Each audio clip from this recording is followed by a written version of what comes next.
Assalamualaikum warahmatullahi wabarakatuh. Selamat pagi dan salam sejahtera bagi kita semua.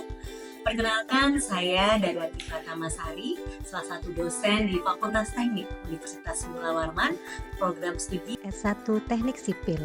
Kali ini saya akan membuat video untuk salah satu mata kuliah yang saya ampu, di mana video ini dibuat untuk memenuhi salah satu syarat sertifikasi dosen tahun 2025, yaitu pernyataan diri dosen dalam unjuk kerja Tridharma Perguruan Tinggi atau PDD KTTT. Baik, untuk mata kuliah yang saya ambil adalah mata kuliah Manajemen Konstruksi. Mata kuliah ini adalah mata kuliah wajib yang ditujukan untuk memberikan pengetahuan terkait konsep manajemen organisasi di proyek konstruksi, pemahaman pengendalian biaya proyek dengan berbagai konsep yang berhubungan dengan manajemen konstruksi. Mata kuliah ini bersifat wajib yang terdiri dari 14 pertemuan kelas, 1 pertemuan ujian tengah semester, dan 1 ujian akhir semester. Tugas dalam mata kuliah ini adalah tugas-tugas individu dan kelompok.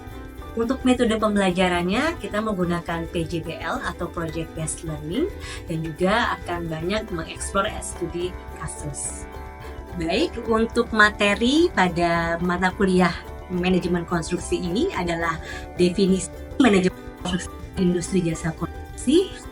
Kita akan mengajarkan organisasi proyek konstruksi, bagaimana membuat rencana dan proyek konstruksi, menjelaskan teknologi dan inovasi dalam manajemen proyek, pengendalian proyek konstruksi, bagaimana hukum kontrak konstruksi, laporan proyek konstruksi, hingga kesehatan dan keselamatan kerja proyek.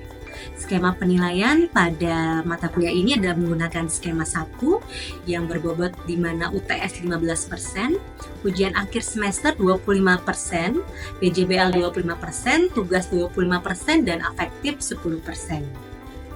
Baik, untuk CPMK pada mata kuliah ini adalah pertama, menjelaskan definisi manajemen konstruksi, membuat estimasi dan evaluasi biaya serta pembuatan jadwal proyek konstruksi.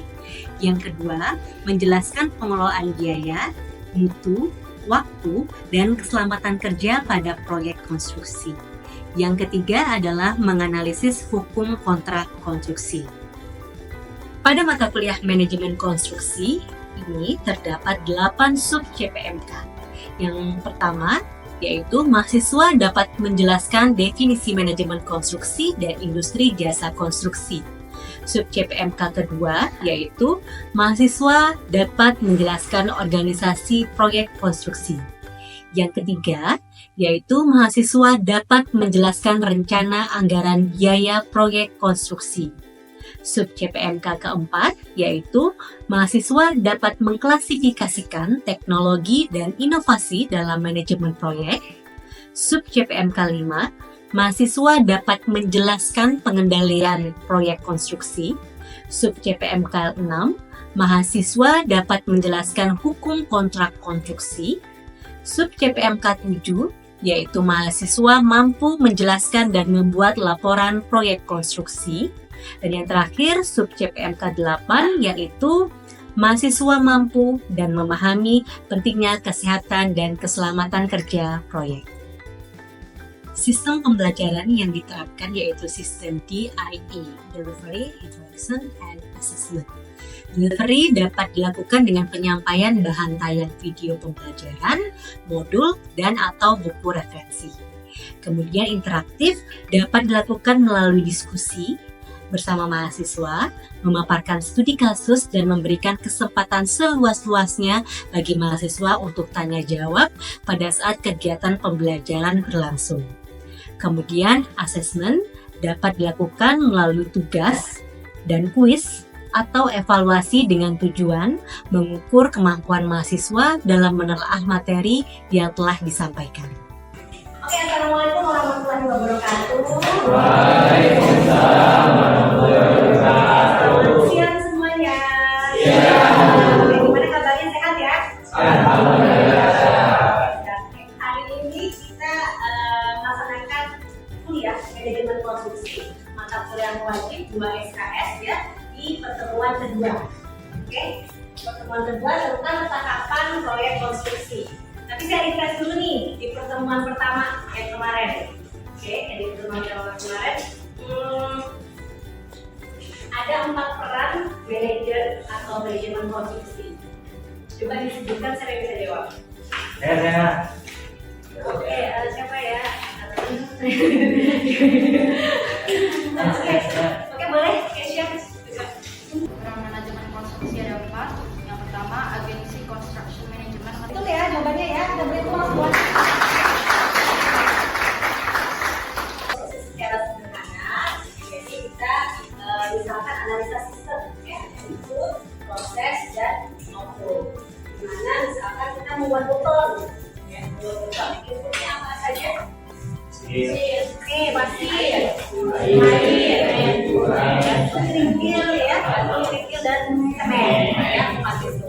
Kemudian kita melaksanakan prosesnya dengan alat ya, mesin, pakai molen ya, atau Regimix ya. Kemudian akhirnya outputnya cetakan beton, silinder, kan, bungkus dan seterusnya. Sama seperti itu. Di manajemen konstruksi juga ada nih proses input, proses dan output. Inputnya dikenal dengan 5M ya, 5M, manpower, money, material, mesin dan method ya, 5M. Kemudian prosesnya kita mengenal perencanaan atau planning, misi, organization, pelaksanaan ya, controlling, accounting itu baru terakhir controlling ya. Jadi ada 4. Dan akhirnya hasilnya adalah mutu, biaya, waktu yang efisien. Itu dalam siklus manajemen konstruksi. Kemudian tujuan manajemen pada pelaksanaan pekerjaan konstruksi. Jadi tujuannya adalah untuk mewujudkan atau membuat bangunan sesuai dengan spesifikasi atau standar yang diinginkan. Dengan apa? Dengan waktu yang terbatas, tetapi biaya yang seefisien mungkin, ya, agar akan memperoleh keuntungan atau laba. Ya. Seorang manajer yang baik, manajemen konstruksi yang baik itu harus mendapatkan keuntungan sebanyak-banyaknya. Ya, untuk apa? Untuk membayar pegawai dan untuk melaksanakan proses tender atau proyek-proyek seterusnya. Nah, ada 3 unsur ya yang perlu mendapat perhatian. Ini time, PKT ya, time, waktu. Keberhasilan pelaksanaan pekerjaan konstruksi dapat diukur dari waktu yang digunakan untuk menyelesaikannya. Kalau di kontrak sudah 100 hari, ya 100 hari. Ya, kalau lebih ya mungkin boleh, tapi ada kejadian kita di atas lebih lagi. Kerjasama dalam beberapa konsorsium. Sebagai project manager di dalamnya project manager dibantu oleh project management tim dan project team. Ini biasanya tenaga ahli, ya, tenaga ahli, arsitek, kemudian ada struktur sipilnya dan editing. Minimal 3 ada 3 itu. Kemudian ditambahkan mungkin perencanaan wilayah kota, lingkungan, informatika dan seterusnya, teknologi dan seterusnya. Ini adalah hubungan kerja dalam suatu proyek. Ya. Oke. Hubungan kerja yang pertama itu dokumen kontrak. Ya, dokumen kontrak. Kontrak atau perjanjian adalah merupakan bagian dalam hukum perdata. Ya, terdiri dari misalkan dokumen tender. Dokumen tender itu harus ada spesifikasi gambar. Desainnya seperti apa? Nah, kalian kan arsitek ya, akan membuat desainnya. Ada spesifikasi gambar, mungkin 2 dimensinya dikerjakan oleh sipil, misalnya seperti apa dilakukan oleh sipilnya, si arsiteknya. Kemudian ada LOA, letter of acceptance, surat penunjukan, gitu ya. Dokumen kontrak itu harus ada penunjukan. Oh, memakai perusahaannya Reza, Aida, penunjukan. Penunjukan itu ada tender, ada penunjukan langsung. Misalkan saya punya perusahaan itu sudah pernah menggunakan jasa Reza dan Aida, misalkan ya. Bagus sekali hasil kerja desainnya. Jadi pakai lagi next project calling Reza aja deh, calling Aida aja deh untuk next terusnya. Tapi kalau misalkan sudah ada pengalaman tidak menyenangkan, misalkan yang telat, mungkin tidak sesuai dengan deadline, apa yang membuat owner kecewa, gitu biasanya jarang mau dipakai lagi daripada kekecewaan. Makanya kepercayaan itu penting ya. Ya itu penting. Oke, kemudian ada komunikasi, ya. Komunikasi itu penting untuk menjaga saluran komunikasi yang jelas dan terbuka atas semua pihak. Ya. Jadi semua kepala divisi, semua leader, tim leader, si arsitek, si instruktur, si PDP bekerja, melakukan rapat, melakukan diskusi di hari-hari tertentu, atau tiap bulan kah, atau tiap minggu kah, itu kapan, untuk tahu progresnya sampai mana. Karena walaupun berbeda-beda, seperti kemarin saya sampaikan ada 14 kriteria ya, lihat ya, oke. 14 kriteria itu salah satunya saling berinteraksi, ya, berinteraksi, saling saling hubungannya, ya, terkait dengan melayani kehidupan ya, kemarin ya ada 14 itu, ini kontrol dan seterusnya itu ya, intinya komunikasi, ya, komunikasi harus ada kerjasama. Kemudian ada koordinasi, ini juga tidak kalah pentingnya, ya. Manajer proyek biasanya bertanggung jawab untuk mengkoordinasikan, ya, pekerjaan antara kliennya kan, antara kontraktornya kan. Kontraktor kan bisa banyak ya, ada kontraktor materialnya, ada kontraktor pelaksananya, ada vendor-vendor dan seterusnya. Ya, gitu. Kemudian ada juga sub, ada kontraktor mesin sub. Saya punya alatnya, tapi saya nggak punya perusahaannya, boleh tidak jadi dia. Oke, strategi untuk hubungan kerja yang efektif. Bagaimana untuk melakukan hubungan kerja yang efektif ya dalam siklus manajemen konstruksi. Yang pertama, mengadakan rapat berkala, ya, mengadakan rapat rutin untuk membahas kemajuan dan isu-isu yang ada. Ya, apa sih yang terjadi dalam 1 bulan ini, 1 minggu ini? Adalah kendala-kendala yang bisa dipecahkan, dicarikan solusi segera mungkin. Ya, jadi harus ada rapat berkala ya, dalam suatu proyek. Misalkan kalau besok kalian akhirnya nanti bekerja di perusahaan BUMN, PTP, Waskita, Utama Karya dan seterusnya, dan yang lain-lain itu, dia akan berpindah-pindah ya kerjanya ya. Misalkan sudah jadi membangun hotel Mendosowa misalkan, dan deponya Wangi,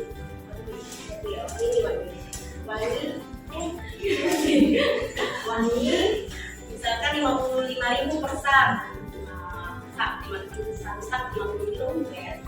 Terus di tokonya L ternyata 56.000. Di Anissa kok 75.000. Bisa 75.000. Sekarang menentukan harganya gimana? Rata-rata ya, betul ya. Jadi dikasih rata-rata dari kita survei ke lapangan dari tiga toko tadi, semen Dosowa kok nih, semen Dosowa ternyata harganya beda-beda. Yang tokonya Anissa lebih banyak 75.000, tapi dirata-ratakan dari tiga-nya itu. Terus, itulah yang masuk dalam ada analisis ada satuan. AHSP, analisis ada satuan pekerjaan, masuk ke material, masuk ke harga bahan, terus kan juga sumber dayanya, batu pasti beda sama pesan cat, ya, mandor pasti lebih tinggi daripada tuh, nah, kan mandor 1 hari 200.000, kalau kan mungkin 100.000, dan seterusnya ya harus ada berapa sih penggunaannya yang dianalisa. Oke ya, dari itu kita coba buat rencana anggaran biaya, bangun rumah apa, dan coba gimana subkontraktor dan karya. Jangan sampai sudah ditetapkan, misalkan mandu itu ada, Septia, ya, misalkan Septia sudah ditetapkan sebagai supplier atau subkontraktornya. Jangan nanti ada subkontraktor yang ketiga, keempat, kelima. Tadi kan punya dua, Amanda sama Septia. Tiba-tiba gas nanti datang. Sudah terhadir tuh. Hadir lebih murah. Saya lihat lebih murah maksa gitu. Pokoknya kalau tidak dikasih masuk dalam proyek ini saya nggak mau. Itu harus ditetapkan, ya. Kalau ada penetapan kontraktor kita di atas titik dan sudah tanda tangan di atas materi. Harganya juga tadi sudah survei. Akhirnya dirata-ratakan. Akhirnya harganya satu itu sekarang 60.000 satu saksinya. Udah 60.000 untuk semua pembiayaan. Kalau semen kan banyak ya, ada beton, ada fondasi, tembok, pakai semen, ya semuanya lah rata-rata semen. Kecuali kalau bangunan baja.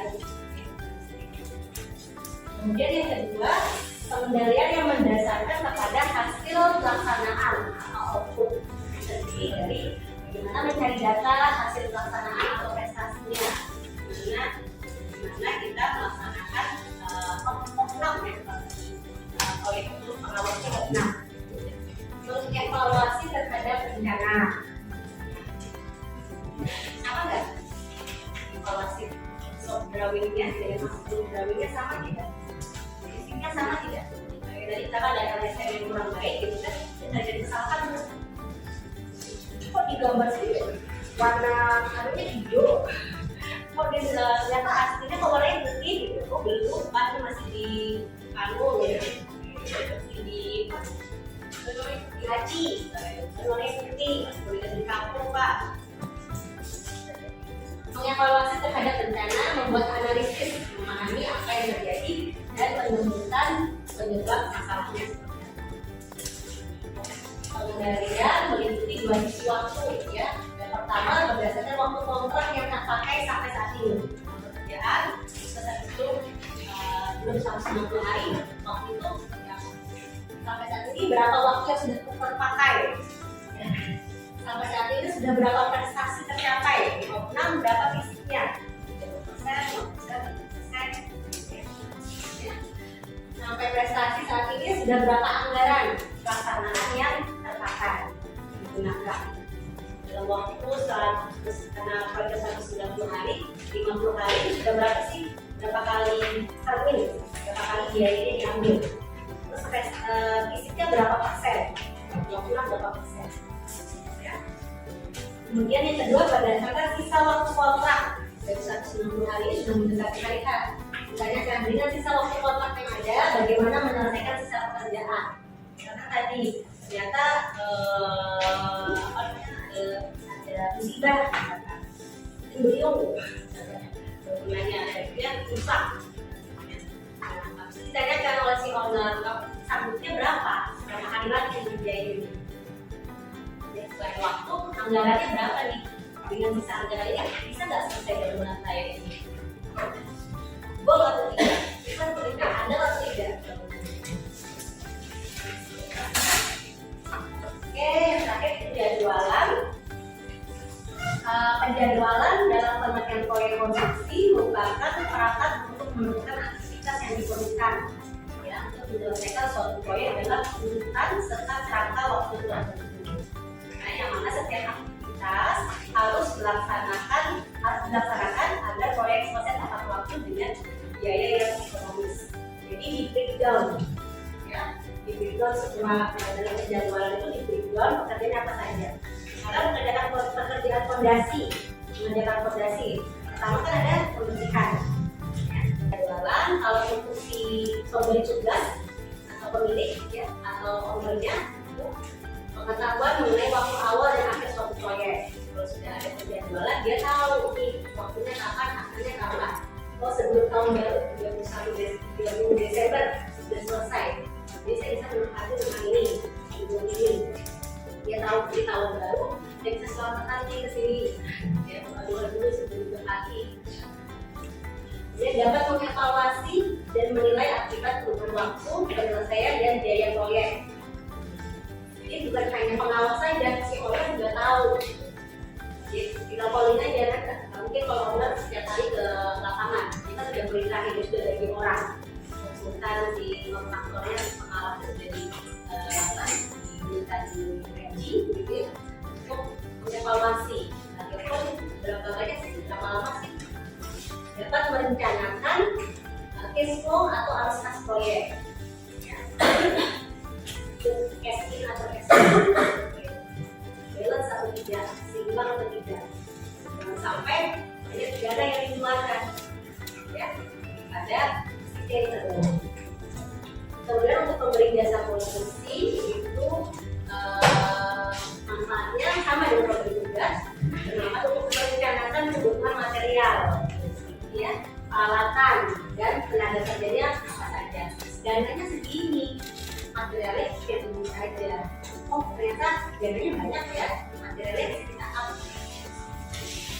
Kan sampai sekarang 30 misalnya. Tapi ternyata begitu sama pakai 60. Beda ya, ada 30 sama 60, ya kan? Bisa kita bagusin. Mereknya kita masih bisa pakai cat propang misalnya, daripada cat yang lainnya. Dapat mengatur waktu keterlibatan subkontraktor. Jadi kalau supplier yang sub itu bisa di handle, bisa di tahu jadwalnya sudah berapa lama sih dia ikut dalam proyek ini. Jadi harusnya, harusnya itu ya. Oke, sampai sini ada yang ingin ditanyakan? Ada yang ingin ditanyakan? Oke, ya silakan Hafiz ya. Ya, itu dengan Hafiz ya. Ini mau nanya tentang menentukan AHSP. Oh ya. Jadi kalau misalkan kita mengacu ke SSH biasanya kan, itu biasanya misalkan semen di harga di SSH Kota Samarinda itu 100.000. Terus kemudian di lapangan atau di toko-toko itu hanya 60.000 sampai 80.000. Nah itu cara menentukannya itu apa kita di lapangan atau yang di SSH? Karena kalau kita ngikutin di SSH itu kan misalkan ada keuntungan lebih banyak daripada yang di lapangan. Nah, maksudnya nanti supaya tidak jadi temuan ketika di audit gitu. Oke, ya. Udah dijawab sendiri tuh. Udah dijawab sendiri. Jadi memang di setiap pemerintah ya, Pemda, Pemkot, ya, provinsi itu pasti setiap tahun mengeluarkan AHSP standar, ya, dari 100.000 misalkan. Itu dia hitung 100.000 itu yang menetapkan ke PUR ya, menetapkannya PUR, terus dihitung sudah sama keuntungan transportasi, alat, bolak-balik untuk supplier masuk ke sini, proyeknya, utang yang menyelesaikannya, itu seperti itu. Ataupun untuk membabat. Tapi sudah perkuliahan hari ini, semoga bisa memberi manfaat.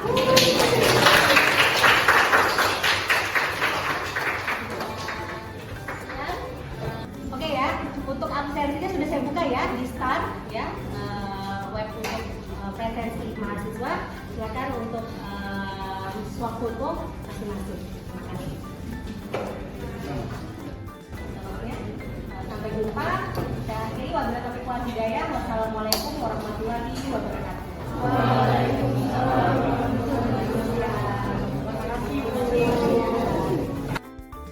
Demikian deskripsi singkat serta cuplikan proses pembelajaran pada mata kuliah manajemen konstruksi.